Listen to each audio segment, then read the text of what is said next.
नमस्कार, समता मराठी नेटवर्क या चॅनल मध्ये आपलं सर्वांचं स्वागत आहे। नांदेड जिल्ह्यातील बिलोली तालुक्यापासून 10 ते 12 किलोमीटर अंतरावर असलेल्या सगरोळी येथे खाजगी रेती पॉइंटवर रेती माफिया तथा रेती दलालांचा सुळसुळाट मोठ्या प्रमाणात पाहायला मिळत आहे। याकडे तहसीलदार, तलाठी, मंडळ अधिकारी आणि संबंधित प्रशासन जाणीवपूर्वक डोळे झाक करत असल्याचा गंभीर आरोप देखील घरकुल योजनेच्या लाभार्थ्यांकडून ऐकायला मिळत आहे।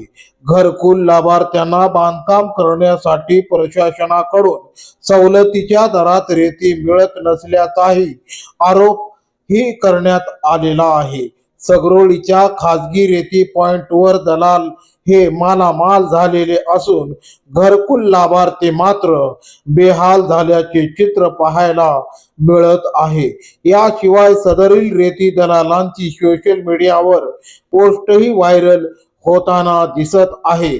त्यामुळे संबंधित प्रशासन यांच्यावर तात्काळ कारवाई करतील काय, अशी चर्चाही सदरील परिसरातील नागरिकांकडून व्यक्त केली जात आहे।